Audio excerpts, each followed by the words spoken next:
Professor Hugo Lincoln com você, gravando mais um módulo de Medicina Legal para PCGO. Nesse aqui, gente, o tema tratado vai ser a sexologia forense, tá bom? Tá lá no seu edital. É um assunto muito extenso, viu, gente? E aí eu selecionei os assuntos principais, que basicamente são três. São as chamadas parafilias, tá bom? É a questão do aborto, é a questão do parafilias, aborto, estupro, né? Parafilia, aborto, estupro, é o que mais cai. E também vou falar brevemente aqui só o conceito mesmo do infanticídio. Então esse é o tema da nossa aula de agora, sexologia. Estamos começando com a primeira questãozinha da OCP, acho que as duas ou três primeiras que eu vou fazer com você, é sobre as chamadas parafilias. O que são parafilias? Parafilias são distúrbios relacionados aos desejos sexuais. Alguns desses distúrbios soam engraçados, como por exemplo o indivíduo ter atração sexual por bonecas. Isso é chamado de dolismo. Alguns são estranhos, né? O indivíduo ter prazer em... O próprio dolismo é meio estranho, né? Tem uns que esbarram em crimes ou constituem-se crime propriamente dito, frotteirismo, por exemplo. Frotteirismo, você lembra de frota, frota de veículo, frota de ônibus, né? É o indivíduo que tem prazer em se esfregar nas pessoas sem o consentimento delas. Muito comum dentro de transportes coletivos, frotteirismo, né?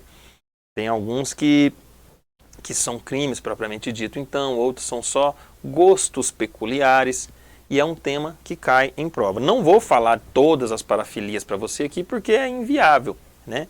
Então coloquei três questões abordando o tema, mas convém você dar uma lida numa listinha que você acha aí no Google, você acha em outros materiais, até no meu material mesmo aqui do Tese, né? Se você quiser também, manda um direct lá no Instagram, que eu mando para você a lista com as principais parafilias, porque nas questões não dá para abordar todas de uma vez, não é bom? Não é mesmo? Então vamos lá. Questãozinha 1. No Brasil, aproveitando-se das aglomerações em transportes públicos, alguns indivíduos objetivam esfregar seus órgãos genitais, principalmente em mulheres, ou tocar seus seios genitais, sem que essa pessoa perceba ou identifique suas intenções. Esse transtorno é conhecido como, então, como eu disse, esse é um daqueles que causa repulsa, né, que é condenável, né. Tem uns que, né, a pessoa gosta e tem prazer por boneca, a pessoa tem prazer por sapato, faz coleção de sapato, faz coleção de calcinhas, né, e tem nisso um fetiche, chamado fetichismo, né. Então tem uns que são abomináveis, tem outros que são engraçados. E aí, se esfregarem pessoas no transporte público, como eu disse para vocês, é o chamado frotteurismo, tá? E os outros aí, professor? Então vamos falar rapidamente sobre os outros. Exibicionismo, né? É a pessoa que tem um desejo incontrolável de exibir os órgãos sexuais, né? Coloca para fora ali e fica mostrando, né? Seja homem, seja mulher, né? Mais associado ao homem, né? Mas esse é o exibicionismo. Autoerotismo. Autoerotismo, gente, é o chamado gozo psíquico, né? A pessoa imagina, né, coisas e com isso chega ao clímax, chega ao orgasmo sem manipulação sexual. Autoerotismo não se confunde com masturbação, tá? Masturbação é o chamado onanismo. Onanismo, masturbação excessiva. Autoerotismo não, autoerotismo é o gozo por imaginação, um gozo psíquico sem mesmo a manipulação dos órgãos genitais, dos órgãos sexuais, melhor dizendo, né? Riparofilia, muito importante riparofilia, né? Riparofilia teve um caso recente, né? Ali na região de Brasília, né? Do Distrito Federal, que ficou famoso. Riparofilia é o desejo sexual por pessoas sujas, pessoas desasseadas. É desse jeito que cai nas provas, sujas, desasseadas, né? Alguns autores falam também em desejo sexual por mulheres na época em que elas estão menstruadas, tá? Então, pessoas sujas, pessoas desasseadas, mulheres menstruadas, isso é a chamada riparofilia, né? Em Brasília teve o caso famoso lá do mendigo, né? Da mulher que pegou o mendigo e dentro do carro e por aí vai, né?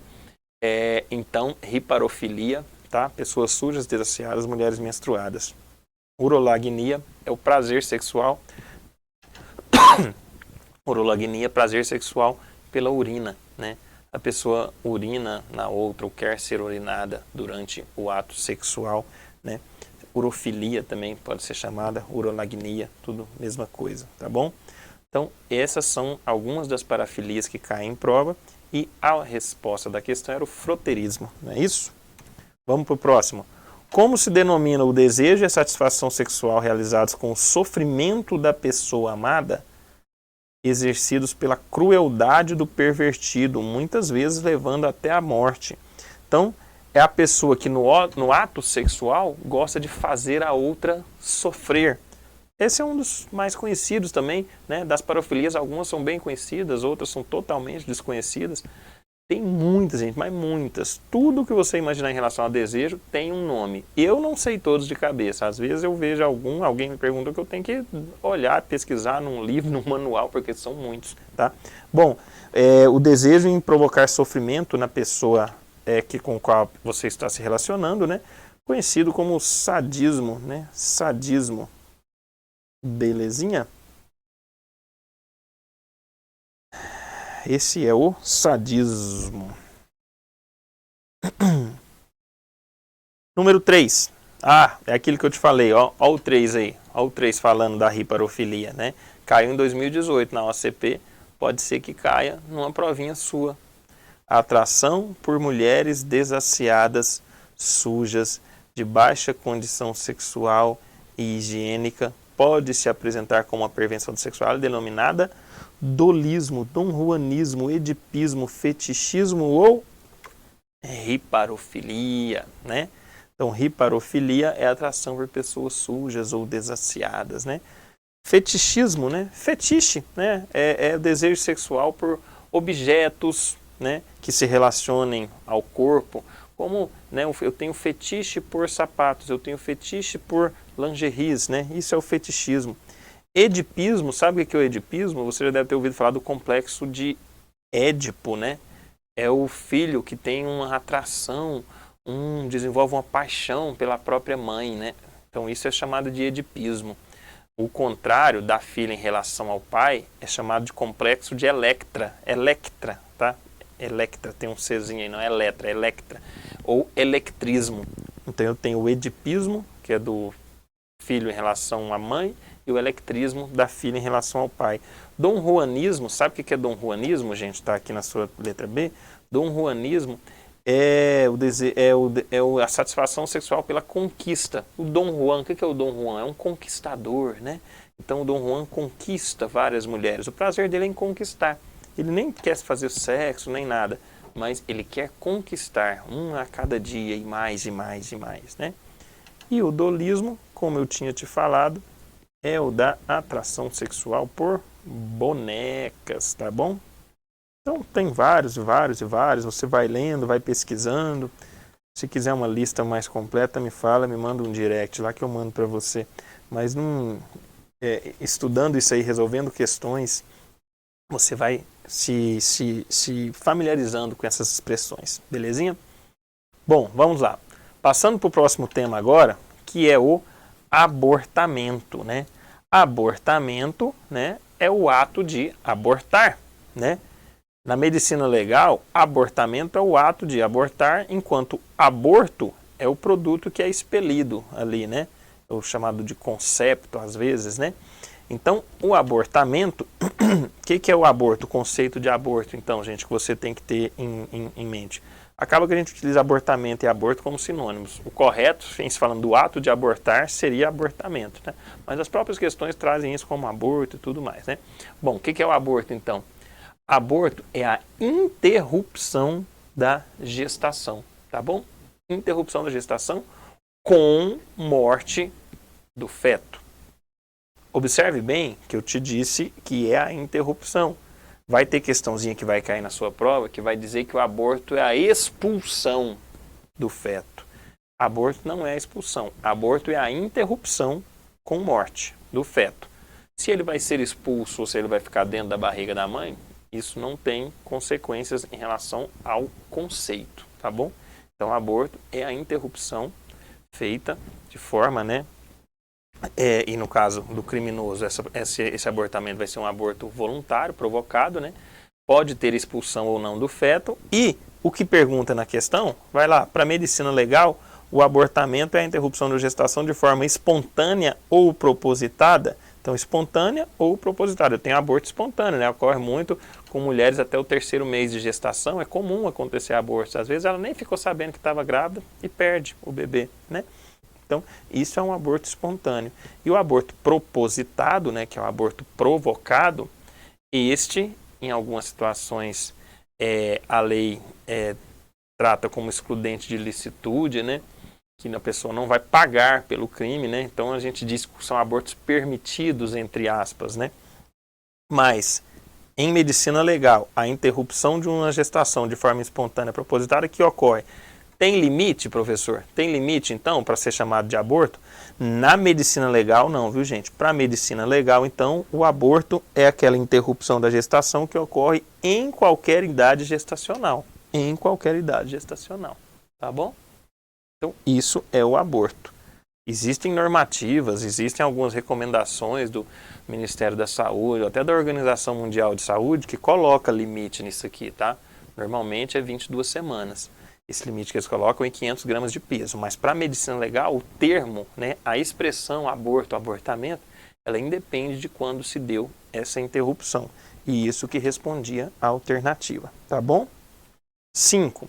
No caso em que uma vítima apresente gestação oriunda de um abuso sexual, então é o estupro, né, ela pode recorrer ao aborto conhecido como aborto eugênico, aborto criminoso, aborto terapêutico, aborto sentimental ou aborto traumático. E aí? Aborto em caso de estupro. Tem nome? Tem nome. Volta lá para a questão. É o aborto chamado de sentimental. Tá bom? Aborto sentimental. O que é o aborto eugênico, professor? Aborto eugênico seria o aborto causado pela geração de um feto defeituoso. É estranha essa expressão, gente. Eu não gosto de usar feto defeituoso, né? Fica parecendo que é um objeto, né? Que uma máquina que vem com um defeito de fábrica.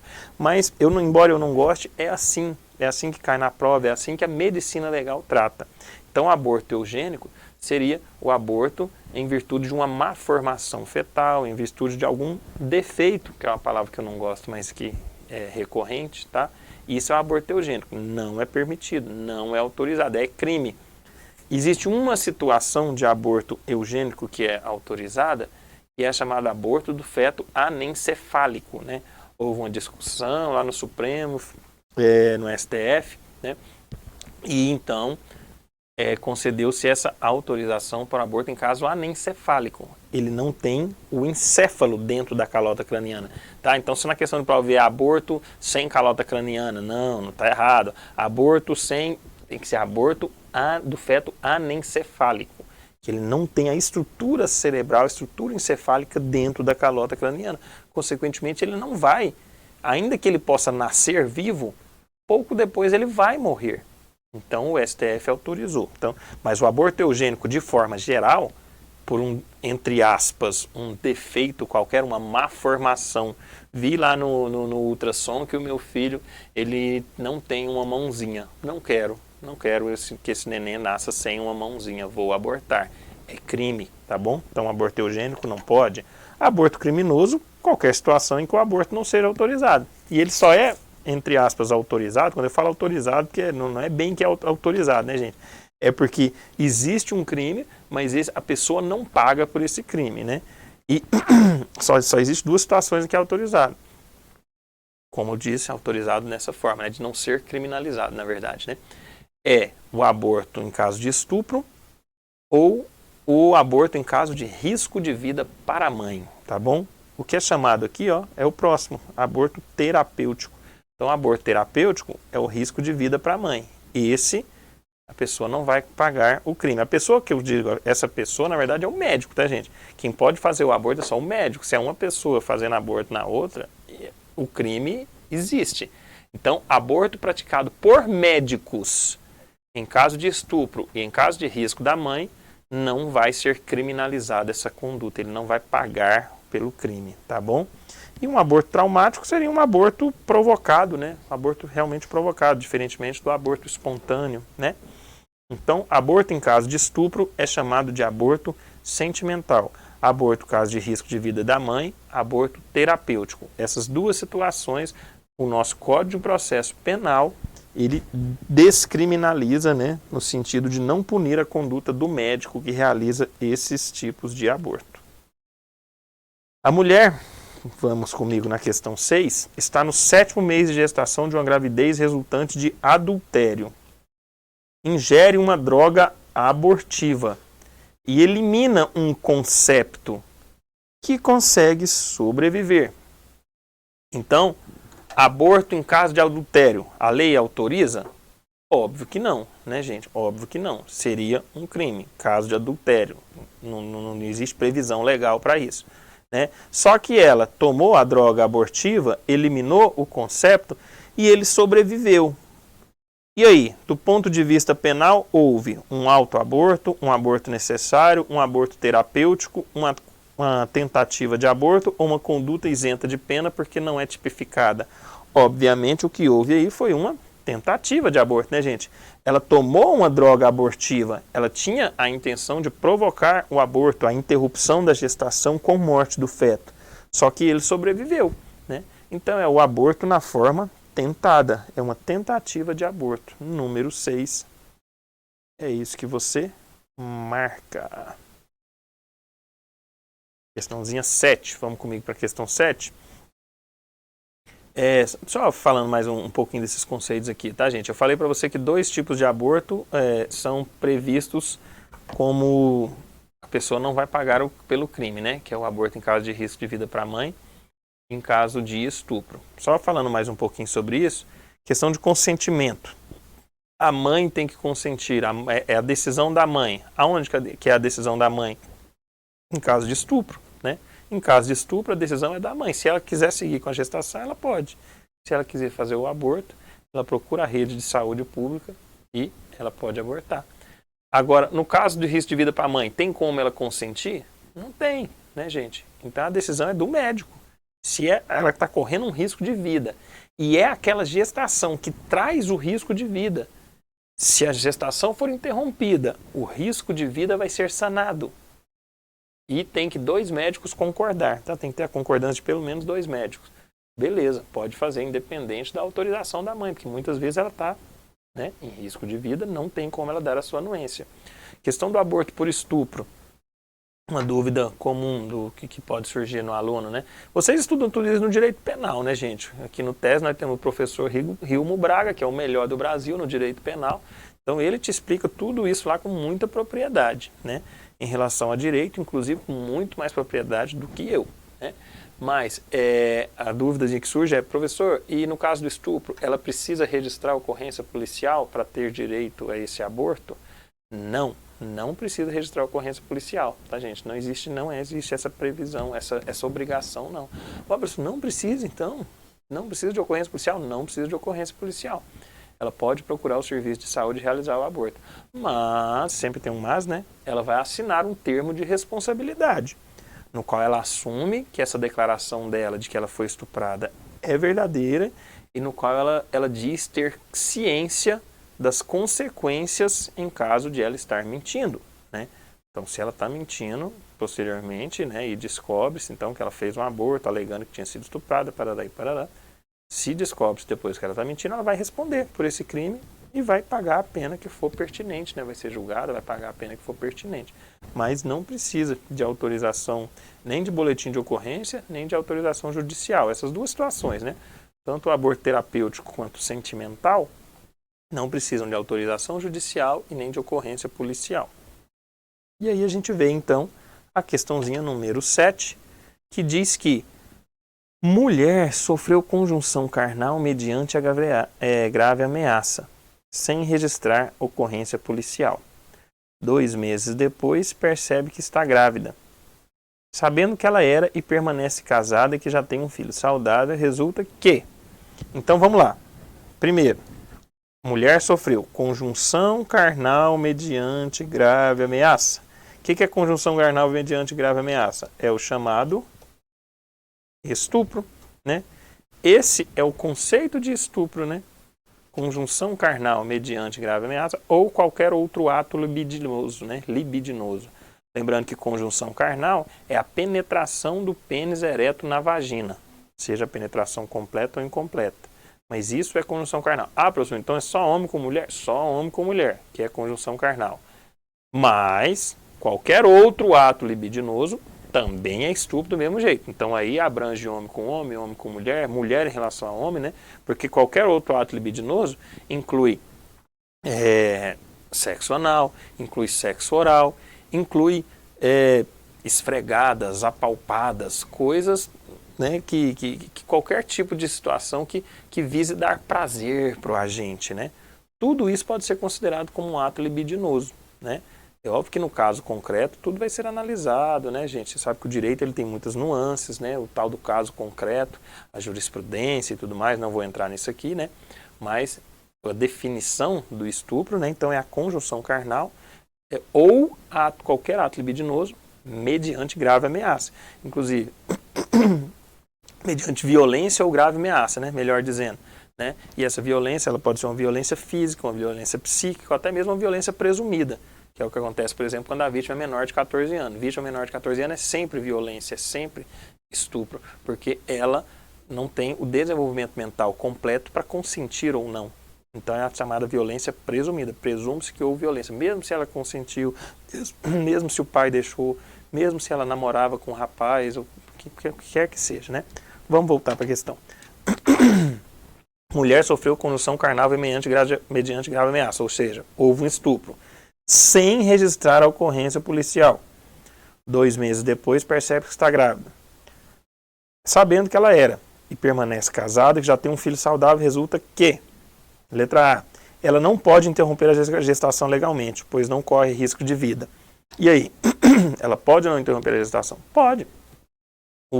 A gravidez resultante de um aborto, ou melhor, a gravidez resultante de um estupro, né, o Código Penal prevê que ela possa ser interrompida legalmente. Não é só no caso de risco de vida, quando como está na questão. Ela não pode interromper, pois não corre risco de vida. Né? Não, existe a previsão para essa situação. Letra B. O marido tem que autorizar para que ela realize o aborto legalmente? Não tem que autorizar. A decisão é unicamente da mulher que foi vítima do estupro, que passou por essa violência grave, né, gente?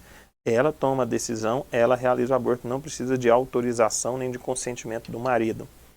Letra C. Ela não tem o direito de interromper legalmente a gestação por falta de registro. Ó, muita gente que menos avisado, ou que estudou menos, ou que nem estudou, ou que estudou pelo material errado, né? Às vezes marcaria essa questão. Ah, ela não tem o direito de realizar porque ela não realizou o registro. Porque, inclusive, lá no comando ele fala, né? Mulher sofreu violência, sofreu estupro lá, sem registrar a ocorrência policial. Aí o aluno pega, opa, não registrou, então ela não tem o direito, né? Não, né? Na verdade, a alternativa correta é a última, onde ele fala que ela pode interromper legalmente a gestação, se assim o desejar, né? Então, se ela desejar, ela pode interromper, mesmo sem o registro de ocorrência policial, tá? Na vida prática, né, gente, a gente sabe que essas situações, às vezes, acabam descambando para o direito mesmo, da pessoa ter que buscar Ministério Público, né, ter que buscar vias judiciais, né, para conseguir isso, mas o que cai na sua prova é o texto da lei, né, que diz que ela pode sim interromper, e assim é, tá bom? Na letra D a gente não analisou, essa situação típica é um bom exemplo de aborto eugênico lícito. Não, o único aborto eugênico lícito, não é nem, até ruim essa expressão aí, essa licitude aí, né? Mas aqui não é criminalizado, né? O aborto eugênico é aquela que eu te falei do feto anencefálico, né? Mas o aborto eugênico, de modo geral, ele não pode acontecer, né? Só uma má formação justificar uma situação de aborto. Então não pode, certinho? Então ela pode interromper a gestação se assim o desejar. Então tratamos de 2 temas até o momento, tá bom? Tratamos das parafilias e tratamos do aborto, tá bom? Daqui a pouquinho a gente volta para falar dos outros temas da sexologia.